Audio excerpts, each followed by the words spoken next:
I'm Paul Norman, play the dobro. My name is Jeff Stanton. I've been playing the banjo for 6 years now. Good afternoon. My name is Frank Cannon. I've been playing the mandolin about 10 years now.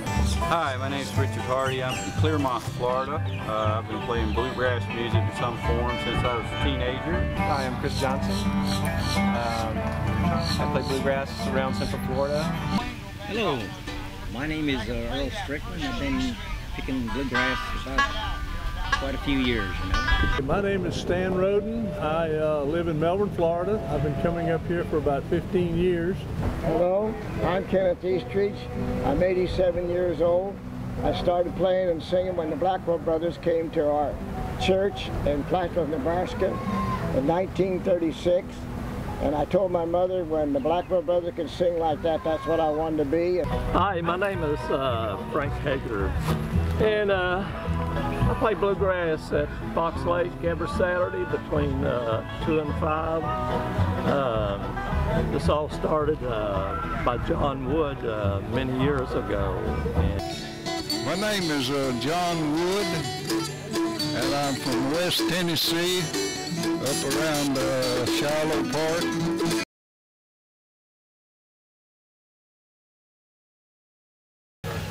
The dobro actually originated as the Hawaiian guitar, and Josh Graves met Earl Scruggs, who played the banjo, and in that case Earl Scruggs helped Josh Graves convert the Hawaiian steel to what they know now as the dobro, and they retuned it like a banjo, and they played it similar to the same because Josh used a 3-finger picks, and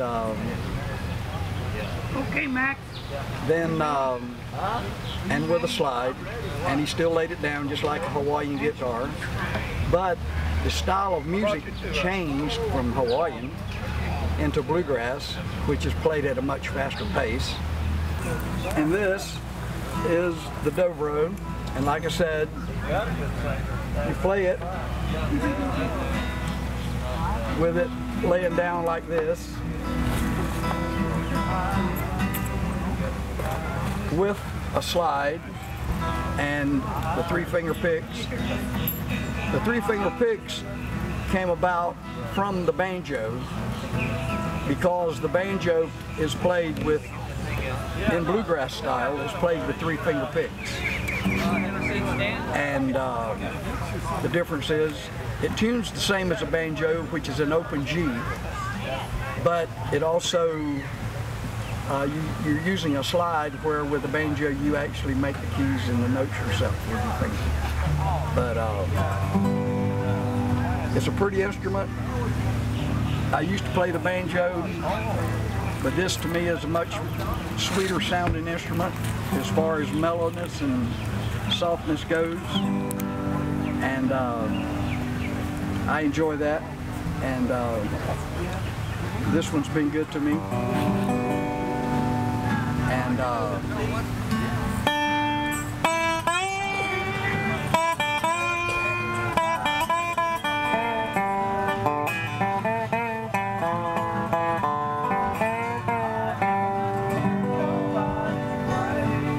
the mandolin I'm playing is it's a Michael Kelly. It's a company out of Tampa, actually.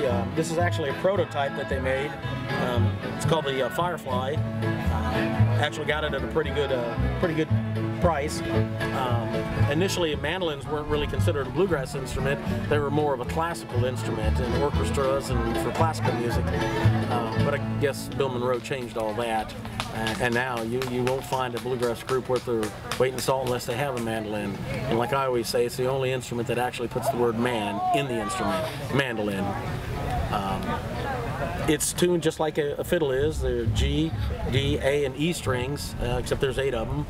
Frets obviously are pretty small. Many people have said, how do you, how it must be so easy to make a mistake on it because the frets are so small, which I always think is amazing because I've played my brother's banjo and it's like holding the 2x4 in a tire. It's just huge. How anybody can play those big instruments, I don't know.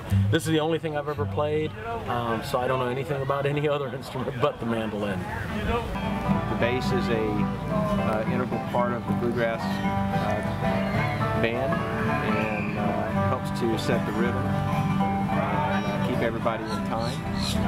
The fiddle's had a long history in American music, and before that, particularly European music, and as it was transferred over, people found it an easy instrument to play, an easy instrument to transport, and when people, before there was any recorded music, especially in the backwoods and back areas of Appalachia, all up and down the eastern seaboard of the United States, developed the fiddle as a way to tap dance music. So oftentimes a fiddler would play completely solo for hours, give people a chance to get out on the weekends after a hard week's work and be able to enjoy it. It slowly morphed, as most instruments do, into different forms of music, and of course for bluegrass the fiddle became kind of a replica of the human voice sometimes. The fiddle has the opportunity to sustain a note longer than most other instruments and kind of act as a balance point to the banjo or to the mandolin, later the dobro, etc. I got into a jam session over in the Piggly Wiggly parking lot on this side of the Alfeld Trail when the old Piggly Wiggly used to be over there Friday night. A bunch of bluegrassers over there picking. So I was going over there Friday night. And we was out here one day and started, they was having a festival up here in this place, and had a bunch of us was out here picking, and we said, well, heck, we might as well just start something out here. And I said, yeah, let's just start picking out here. So we, 2 or 3 of us started picking out here, and it's been growing ever since. We started twice a week, so it would give us time to go to these other places and pick. I used to play up at Edgewater and at a parking lot.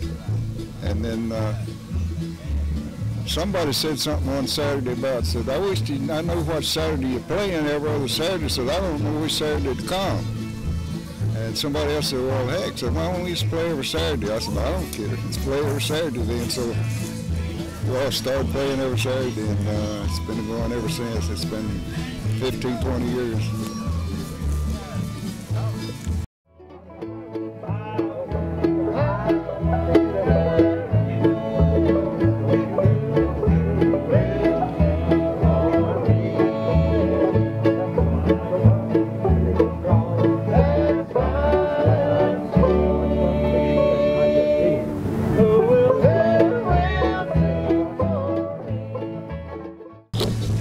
It's kind of hard to get young people to play, but it seems like it's a dying.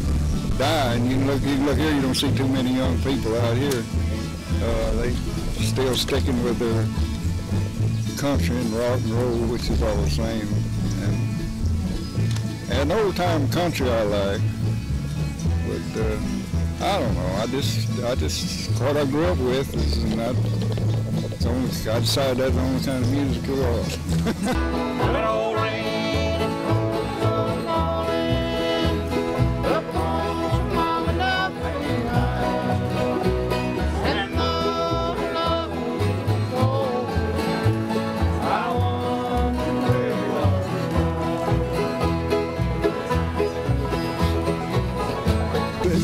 It's good, good therapy, I think, for me.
That's the prettiest thing I ever heard.